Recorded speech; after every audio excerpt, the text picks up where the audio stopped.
सत्यनारायण भगवान की जय। जय सत्यनारायण भगवान की जय। श्रीमन्नारायण नारायण नारायण, श्रीमन्नारायण नारायण नारायण, भजमन नारायण नारायण नारायण। जय सत्यनारायण भगवान की कथा प्रारंभ। श्री सत्यनारायण भगवान की कथा प्रारंभ। प्रथम अध्याय। व्यास जी ने कहा, एक समय नैमिषारण्य तीर्थ में सोनकार्तिक 88,000 ऋषियों ने पुराण विद्या श्री सूत जी से पूछा, हे सूत जी, इस कलयुग में वेद विद्या रहित मनुष्यों को प्रभु भक्ति किस प्रकार मिलेगी तथा उनका उद्धार कैसे होगा। हे मुनि श्रेष्ठ, कोई ऐसा व्रत अथवा तप कहिए जिससे करने से थोड़े ही समय में पुण्य प्राप्त होवे तथा मनवांछित फल भी मिले। ऐसी कथा सुनने की हमारी प्रबल इच्छा है। सब शास्त्र ज्ञाता श्री सूत जी ने कहा, हे वैष्णवों पूंज, आप सबने प्राणियों के हित की बात पूछी है। अब मैं इस श्रेष्ठ व्रत को करूंगा। आप लोगों से कहूंगा जिससे नारद जी ने श्री लक्ष्मी नारायण भगवान से पूछा था और श्री लक्ष्मीपति ने मुनि श्रेष्ठ नारद जी को बताया था। ये कथा ध्यान से सुने। मुनि नाथ सुनो ये सत्य कथा, सब कहे कालई होए माँ सुखदाय। ताप हरे भव दूर करे, सब काज हरे सुख की अधिकाय। अति संकट में दुख दूर करे, सब ठोर कुठोर में होत सहाय। प्रभु नाम चरत गुण गाने किए, बिन कैसे माँ कली पाप नसाई। जय सत्यनारायण भगवान की जय। एक समय योगी राज नारद दूसरों के हित की इच्छा के लिए सभी लोकों में घूमते हुए मृत्यु लोक में आ पहुंचे। यहाँ अनेक योनियों में जन्मे हुए प्रातः सभी मनुष्यों को अपने कर्मों के अनुसार अनेक दुखों से पीड़ित देखकर उन्होंने विचार किया कि किस यत्न के करने से निश्चय ही प्राणियों के दुखों का नाश हो सकेगा। यह मन में विचार कर श्री नारद विष्णु लोग गए। वहाँ सफेद वर्ण और 4 भुजाओं वाले देवों के देव इस भगवान नारायण को, जिनके हाथों में शंख चक्र गदा और पग थे तथा वरमाला पहने हुए थे, देखकर स्तुति करने लगे। नारद जी ने कहा, हे भगवान, आप अत्यंत शक्ति से संपन्न हैं। मैं मन तथा वाणी भी आपको नहीं पा सकती। आपका आदि मध्य अंत भी नहीं है। आप निर्गुण स्वरूप सृष्टि के कारण भक्तों के दुखों को नष्ट करने वाले हो। आपको मेरा नमस्कार है।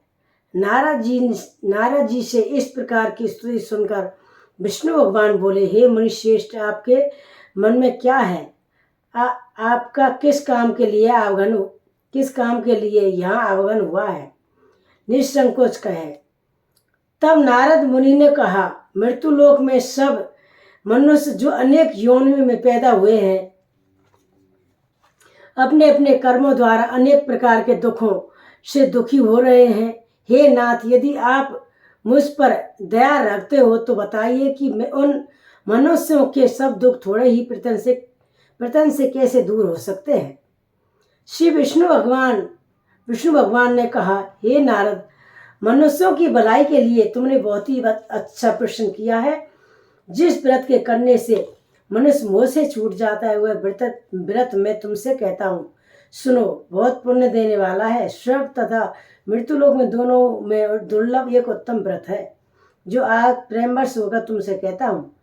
श्री सत्यनारायण भगवान का ये व्रत विधि पूर्वक संपन्न करके विष्णु मनुष्य इस धरती पर सुख भोग कर मरने पर मोक्ष को प्राप्त होता है। श्री विष्णु भगवान के वचन सुनकर नारद मुनि बोले, हे भगवान, इस व्रत का फल क्या है और क्या विधान है?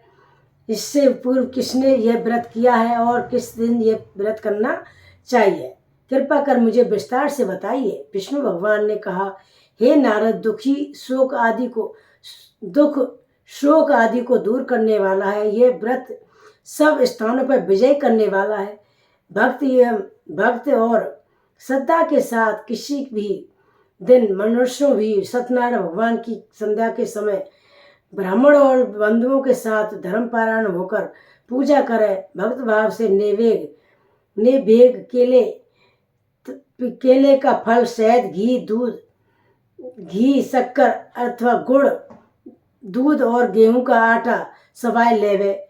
गेहूं के अभाव से साठी का चूर्ण ले चूर्ण भी ले सकते हैं। इस सब को भक्त भाव से भगवान को अर्पण करें। बंधु बांधवों सहित ब्राह्मण को भोजन कराए, इसके पश्चात स्वयं भोजन करें। रात्रि के नाम संकीर्तन आदि का आयोजन करें। श्री सत्यनारायण भगवान के स्मरण करता हुआ समय व्यतीत करें। इस दिन इस तरह जो मनुष्य व्रत करेंगे उनका मनोरथ निश्चय ही पूर्ण होगा। भक्तराज, तुमसे तो विकराल कलिकाल के कर्म छिपे नहीं है। खान पान और आचार विचार को चाहते हुए भी पवित्रता न रख पाने के कारण, क्योंकि जीव मेरा नमस्कार करके ही अपना लोक परलोक संवार सकेंगे, इसलिए विशेष रूप से कलिकाल में प्रत्येक मृत्यु लोक में यही एक लघु और आसान उपाय है, जिससे अल्प समय और अल्प धन में प्रत्येक जीव को महान पुण्य प्राप्त हो सकता है। श्री सत्यनारायण भगवान की व्रत कथा प्रथम अध्याय संपूर्ण। द्वितीय अध्याय। सूर्य जी ने कहा, हे ऋषियों, जिन्होंने पहले समय में इस व्रत को किया है उनका इतिहास कहता हूँ, आप सब ध्यान से सुने। काशीपुरी नगरी में एक अत्यंत निर्धन ब्राह्मण रहता था। वह ब्राह्मण भूख और प्यास से बेचैन होकर नित्य पृथ्वी पर घूमता था। ब्राह्मणों से प्रेम करने वाले श्री विष्णु भगवान ने ब्राह्मणों को दुखी देखकर एक दिन बूढ़े ब्राह्मण का रूप धारण कर निर्धन ब्राह्मणों के पास जाकर आदर के साथ पूछा, हे पिप्र, तुम नित्य ही दुखी होकर पृथ्वी पर क्यों घूमते हो? हे श्रेष्ठ ब्राह्मण, ये सब मुझसे कहो, मैं सुनना चाहता हूँ। दरिद्र ब्राह्मण ने कहा, तुम निर्धन ब्राह्मण हो, भिक्षा के लिए पृथ्वी पर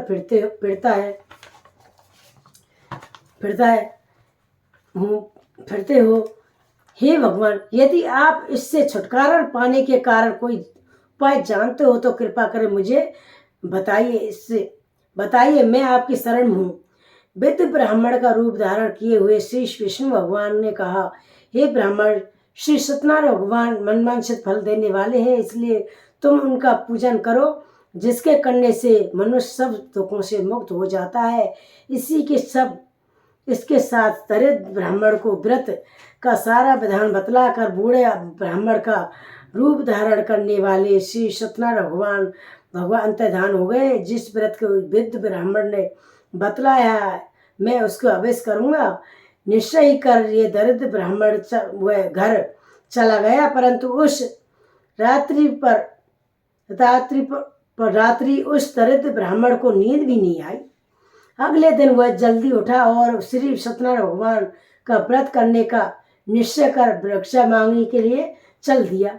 उस दिन से उसको भिक्षा में बहुत सा धन मिला, जिससे उसने भोजन आदि का सामान खरीदा और घर जाकर अपने बंधु बांधवों के साथ भगवान की सत्यनारायण का व्रत किया, जिसके करने से वह दरिद्र ब्राह्मण सब दुखों से छूटकर अनेक प्रकार की संपत्तियां से सुख युक्त हो गया और उस समय से वह विप्र हर मास व्रत करने लगा। सत्यनारायण भगवान के व्रत को जो शास्त्र विधि के अनुसार श्रद्धा पूर्वक करेगा वह सब पापों से छूटकर मुझको प्राप्त होगा। आगे जो मनुष्य पृथ्वी पर सत्यनारायण भगवान का व्रत करेगा वह सब दुखों से छूट जाएगा। इस तरह नारद जी ने सत्यनारायण भगवान का कहा हुआ यह व्रत मैंने तुमसे कहा है, तो विप्रो अब अब आप और क्या सुनना चाहते हैं, मुझे बताइए। ऋषियों ने कहा, हे मुनीश्वर, संसार में इस विप्र ने सुनकर किस किस ने इस व्रत को किया है, हम सब सुनना चाहते हैं। इसके करने से हमारे सब मन में श्रद्धा, हमारे लिए मन में श्रद्धा है। श्री सूत जी ने कहा, हे मुनियों, जिस जिस प्राणी ने इस व्रत को किया है उन्हें सबकी कथा सुनो, उन सबकी कथा सुनो। एक समय वह ब्राह्मण धन और ऐश्वर्य के अनुसार बंधु बांधवों के साथ अपने घर पर व्रत कर रहा था। उसी समय एक लकड़ी बेचने वाला बूढ़ा व्यक्ति वहां आया। उसने सिर पर रखा लकड़ियों का गट्ठर बाहर रख दिया और विप्र के मकान में चला गया। प्यास से दुखी लकड़हारे ने विप्र को व्रत करते देखा तो वह प्यास को भूल गया और उसने विप्र को नमस्कार किया और पूछा, हे विप्र, आप यह किसका पूजन कर रहे हैं? किस व्रत को करने से क्या फल मिलता है? कृपा करें मुझे बताइए। ब्राह्मण ने कहा, सब मनोकामनाओं को पूरा करने वाला है। यह श्री सत्यनारायण भगवान का व्रत है। इनकी की ही कृपा से मेरे यहाँ धन धान की आदि की वृद्धि हुई है। विप्र से इस व्रत के बारे में जानकर वह लकड़हारा बहुत प्रसन्न हुआ। भगवान का चरणामृत ले और भोजन करने के बाद वह अपने घर को चला गया। अगले दिन लकड़हारा ने अपने मन में संकल्प किया कि आज ग्राम में लकड़ी बेचने से जो धन मिलेगा उसी से भगवान सत्यनारायण का उत्तम व्रत करूँगा। यह मन में विचार कर वह लकड़हारा लकड़ियाँ का गट्ठर अपने सिर पर रखकर जिस नगर में धनवान लोग रहते थे ऐसे सुंदर नगर में गया। उस दिन से उसे उन लकड़ियों का दाम पहले से दुगना चौगुना मिला। तब वह बूढ़ा लकड़हारा अति प्रसन्न होकर पक्के केले की शक्कर, शहद, घी, दूध, दही और गेहूं का चूर्ण आदि श्री सत्यनारायण भगवान की व्रत की सभी सामग्रियां लेकर अपने घर गया और फिर उसने अपने बंधु बांधवों को बुलवाकर विधि विधान के साथ भगवान का पूजन और व्रत किया। उस व्रत के प्रभाव से वह बूढ़ा लकड़हारा धन पुत्र आदि से युक्त हुआ और संसार के समस्त सुख भोगकर वैकुंठ को चला गया। श्री सत्यनारायण भगवान के व्रत कथा की दूसरी अध्याय संपूर्ण समाप्त। तीसरा अध्याय। श्री सूत जी ने कहा, हे श्रेष्ठ मुनियों, अब आगे की कथा कहता हूँ, सुनो। कहता हूँ, पूर्व काल में उल्कामुख नाम का एक महान बुद्धिमान राजा था। वह सत्यवक्ता और जितेंद्र था। प्रतिदिन देव स्थानों पर जाता और गरीबों को धन देकर उनके कष्ट दूर करता था। उसकी पत्नी कमल के समान मुख वाली और सदी साध्वी थी। भद्रशिला नदी के तट पर उन दोनों ने श्री सत्यनारायण भगवान का व्रत किया और उस समय वहाँ साधु नामक एक वैश्य आया। उसके पास व्यापार के लिए बहुत सारा धन था। वह वैश्य नाव को किनारे पर ठहरा कर राजा के पास आया। राजा को व्रत करते देखकर उससे विनय कर साथ विनय के साथ पूजा, हे राजन, भक्ति युक्त से ये आप क्या कर रहे हैं? ये मेरी सुनने की इच्छा है। कृपा कर आप यह मुझे भी बताइए। महाराज उल्कामुख ने कहा कि हे साधु वैश्य, मैं अपने बंधु बांधवों के साथ पुत्र आदि की प्राप्ति के लिए वहाँ महान शक्तिमान सत्यनारायण भगवान का व्रत व पूजन कर रहा हूँ। राजा के वचन सुनकर साधु नामक वैश्य के आदर से कहा, हे राजन, मुझे भी इसका सब विधान बताइए। मैं भी आपके कथा अनुसार इस व्रत को करूँगा। मेरे भी कोई संतान नहीं है। मुझे विश्वास है कि इससे निश्चय ही मेरी संतान होगी। राजा से सब विधान सुन व्यापार से निवृत्त होकर वह वैश्य आनंद के साथ अपने घर आया और वैश्य ने अपनी पत्नी के संतान देने वाले उस व्रत का समाचार सुनाया और प्रण किया कि जब मेरी संतान होगी तब मैं इस व्रत को करूँगा। साधु ने इस व्रत वचन वचन अपनी पत्नी लीलावती से भी कहे। एक दिन उसकी पत्नी लीलावती आनंदित हो शारीरिक व धर्म से प्रेरित होकर श्री सत्यनारायण भगवान की कृपा से गर्भवती हो गई। 10वें महीने में उसने एक पुत्र को, एक सुंदर कन्या को जन्म दिया। दिनों दिन वह कन्या इस तरह बढ़ने लगी जैसे शुक्ल पक्ष में चंद्रमा की कला बढ़ता है। वह कन्या का नाम कलावती रखा गया। तब लीलावती ने मीठे शब्दों में अपने पति को स्मरण दिलाया कि अब आपने जो भगवान का व्रत और करने का संकल्प किया था, अब मैं आप उसे व्रत पूरा कीजिए। साधु वैश्य ने कहा, हे प्रिय, मैं कन्या के विवाह पर करूँगा, व्रत को करूँगा। इस प्रकार अपनी पत्नी को आश्वासन दे हुए व्यापार करने चला गया। कलावती पितृगृह में वृद्धि को प्राप्त हो गई। साथ में अपनी प्राप्त हो गई।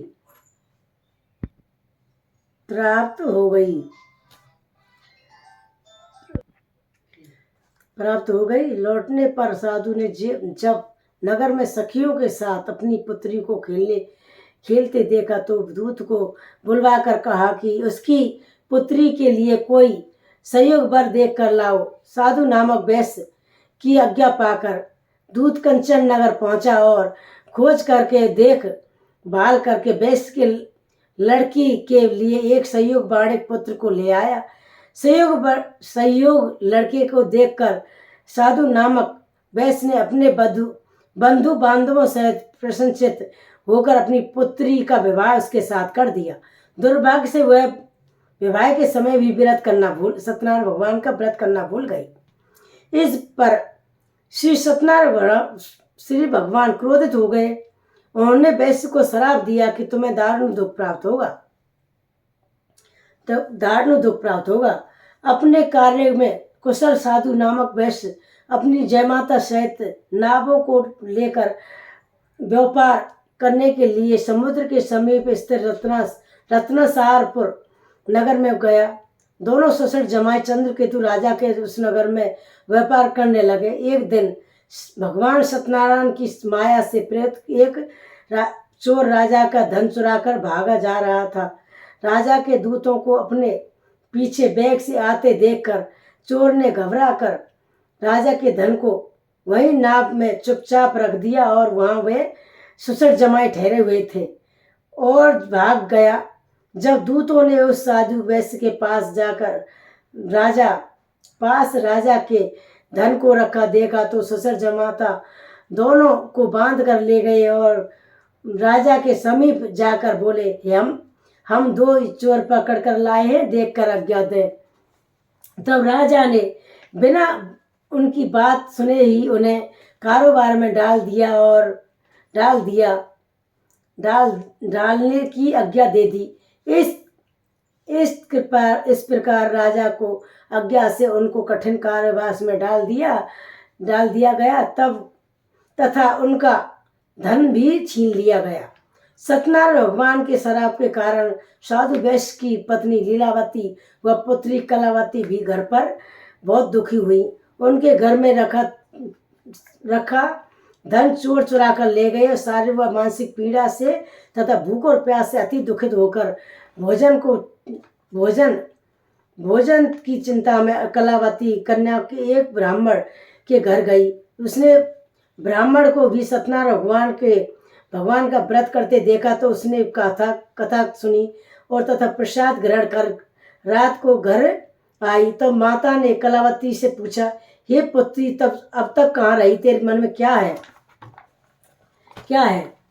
तब कलावती बोली, हे माता, मैंने एक ब्राह्मण के घर में श्री सत्यनारायण भगवान का व्रत होते देखा है। कन्या ने वचन सुनकर लीलावती से सत्यनारायण भगवान के पूजन की तैयारी करने लगी। उसने परिवार और बांधवों सहित श्री सत्यनारायण भगवान का पूजन व व्रत किया और वर मांगा कि मेरे पति और दामाद शीघ्र ही घर लौट आए। साथ ही प्रार्थना की कि हम सबका अपराध क्षमा करो। श्री सत्यनारायण भगवान इस व्रत के संतुष्ट हो गए, इस व्रत से संतुष्ट हो गए।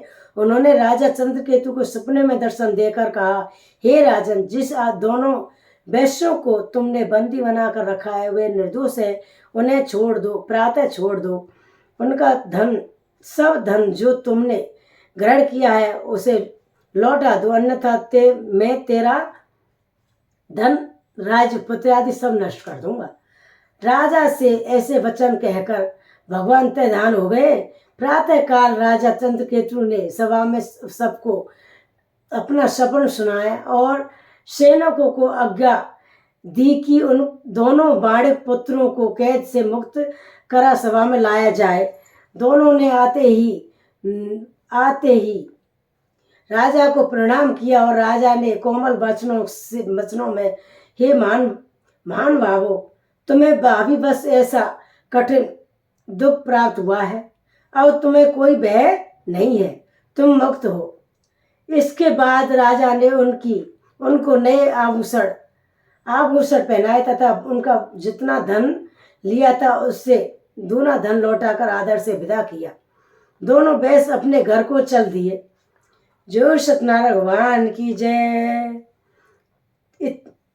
अति श्री सत्यनारायण भगवान के व्रत का 3 अध्याय संपूर्ण। जय सत्यनारायण भगवान की जय। 4था अध्याय। श्री सूत जी ने आगे कहा, वैश्य ने मंगलाचार करके यात्रा प्रारंभ की और अपने नगर को चला। उनके थोड़ी दूर आगे बढ़ने पर दंडी वैश्यधारी ने सत्यनारायण भगवान ने उनसे पूछा, हे साधु, तेरी नाम में क्या है? अवमानी बाणिक हंसता हुआ बोला, हे दंडी, क्यों पूछते हो? क्या धन लेने की इच्छा है? मेरी नाम में तो बेल और पत्ते भरे हुए हैं। वैश्य का कठोर वचन सुनकर दंडी वैश्यधारी श्री सत्यनारायण भगवान ने कहा कि तुम्हारा वचन सत्य हो। ऐसा कहकर वह वहां से चला गया और कुछ दूर जाकर समुद्र के किनारे बैठ गया। दंडी महाराज के जाने के पश्चात वैश्य ने नित्य क्रिया से निर्वृत्त होने के बाद नाव को ऊंची उठी देखकर अचंभा किया और तथा नाव में बेल पत्ते तथा देखकर मूर्छित होकर जमीन पर गिर पड़ा। मूर्छा खुलने पर अत्यंत शोक प्रकट करने लगा। तब उसके जयमाता ने कहा कि आप शोक ना करें, यह दंडी महाराज का श्राप है, अतः इनकी शरण में चलना चाहिए, तब हमारी मनोकामना पूर्ण होगी। जयमाता वचन सुनकर वह साधु नामक वैश्य साधु महाराज के पास पहुंचा और अत्यंत भक्त भाव से प्रणाम करके बोला, मैंने जो आपसे असत्य वचन कहे थे उनके लिए मुझे क्षमा करें। ऐसा कहकर महान शोकातुर हो रोने लगा। तब दंडी भगवान बोले, हे बाणिके पुत्र, मेरी आज्ञा से बार बार तुझे दुख प्राप्त हुआ है, तू मेरी पूजा से विमुख हुआ है। साथ ही नामक वैश्य ने कहा, हे भगवान, आपकी माया से ब्रह्मा आदि देवता भी आपके रूप को नहीं जान पाते, तब मैं अज्ञानी भला कैसे जान सकता हूँ। आप प्रसन्न होइए, मैं आपकी सामर्थ्य के अनुसार आपकी पूजा करूँगा। मेरी रक्षा करो और पहले की समान मेरी नौका में धन पूर्ण कर दो। उसके भक्ति युक्त वचन सुनकर श्री सत्यनारायण भगवान प्रसन्न हो गए और उसकी इच्छा अनुसार वर देकर अंतर्धान हो गए।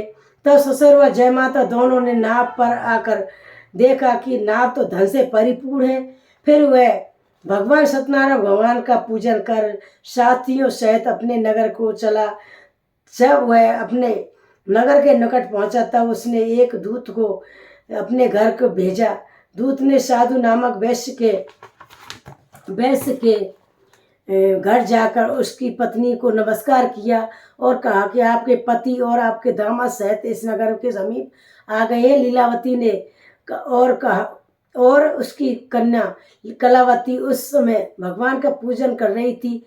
दूत का वचन सुनकर साधु की पत्नी ने बड़े हर्ष के साथ सत्यदेव का पूजन संपूर्ण किया और अपनी पुत्री से कहा, मैं अपने पति के दर्शन को जाती हूँ, तू कार्य पूर्ण कर शीघ्र आ जाना। परंतु कलावती पुत्र पूजन व प्रसाद छोड़कर अपनी पति के दर्शन के लिए चली गई। प्रसाद की अवज्ञा के कारण सत्यदेव ने रुष्ट होकर उसके पति को नाव सहित पानी में डुबो दिया और कलावती अपने पति को ना देखकर रोती हुई जमीन पर गिर पड़ी और नौका को डूबा हुआ देख तथा कन्या को रोती हुई देखकर साधु नामक वैश्य दुखित हो बोला, हे प्रभु, मुझसे या मेरे परिवार से जो भूल हुई है उसे क्षमा करो। उसकी दीन वचन सुनकर सत्यदेव भगवान प्रसन्न हो गए। आकाशवाणी हुई, हे विष्णु वैश्व, तेरी कन्या मेरे प्रसाद को छोड़कर आई है, इसलिए तू इसका पति अदृश्य हुआ है। यदि वह घर जाकर प्रसाद खाकर वह लौट रहे, इसे इसका पति अवश्य मिलेगा। आकाशवाणी सुनकर कलावती ने घर पहुंचकर प्रसाद खाया और फिर आकर अपने पति के दर्शन किए और तत्पश्चात साधु वैश्य ने वही बंधु बांधवों सहित सत्यदेव का विधि पूर्वक पूजन किया। इस लोक में सुख भोग कर अंत में स्वर्लोक को गया। जय सत्यनारायण भगवान की जय।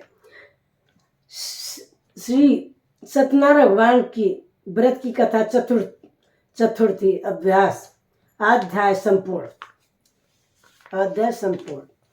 जय सत्यनारायण भगवान की जय। पंचम अध्याय। श्री सूत जी ने आगे कहा, हे ऋषियों, मैं एक और भी कथा कहता हूँ, सुनो। प्रजापालन में लिंग तुंगधर नाम का एक राजा था। उसने भगवान सत्यदेव का प्रसाद त्याग कर बहुत दुख पाया।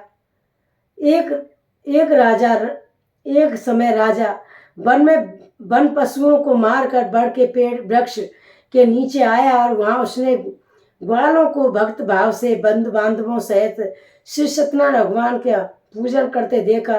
परंतु राजा देखकर भी अवमानी बस न हो तो वहां गया और ना ही सत्यदेव भगवान का नमस्कार ही किया। जब ग्वालों ने भगवान का प्रसाद उसके सामने रखा तो वह प्रसाद त्याग कर अपने नगर को चला गया। भगवान नगर में पहुंचकर उसने देखा कि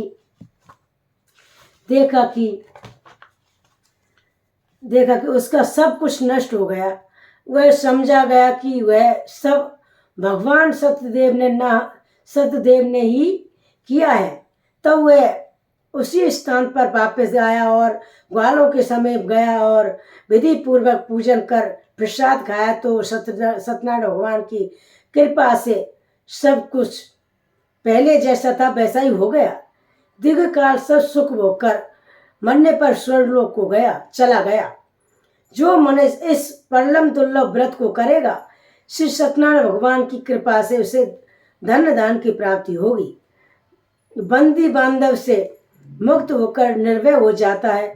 संतानहीनों को संतान प्राप्त होती है तथा सब मनोरथ पूर्ण होकर अंत में वह वैकुंठ धाम को जाता है। उन्होंने पहले इस व्रत को किया है। अब दूसरे जन्म की कथा कहता हूँ, सुनाई। कथा भी सुनिए। सतानंद नामक वृद्ध ब्राह्मण ने यह व्रत किया, जिसने सुदामा के रूप में जन्म लेकर श्री कृष्ण की भक्ति कर मोक्ष को प्राप्त किया। उल्कामुख नाम के महाराजा इस व्रत के पुण्य का राजा दशरथ बने और श्री रंगनाथ का पूजन कर मृत्यु के बाद वैकुंठ लोक को प्राप्त हुए। साधु नामक वैश्य ने सत्प्रत्यज्ञ राजा मूर्धज बनकर अपने पुत्र को आरे से चीर कर मोक्ष को प्राप्त किया। वह भी इसी व्रत का फल था। इसी तरह महाराज तुंगध्वज स्वयंभू मनु हुए, जिन्होंने बहुत से लोगों को भगवान की भक्ति से लीन कर मोक्ष को प्राप्त किया। लकड़हारा भील अगले जन्म में ग्रह नामक निषाद राजा हुआ, जिसने भगवान राम के चरणों की सेवा कर मोक्ष को प्राप्त किया। जय श्री सत्यनारायण भगवान की जय। सूजी से सत्यनारायण भगवान के व्रत की चतुर्थी अध्याय संपूर्ण। 5वां अध्याय संपूर्ण। श्रीमन नारायण नारायण नारायण, श्रीमन नारायण नारायण नारायण, भजमन नारायण नारायण नारायण, श्रीमन नारायण नारायण नारायण, श्रीमन नारायण नारायण नारायण, श्रीमन नारायण नारायण नारायण, नारायण नारायण नारायण।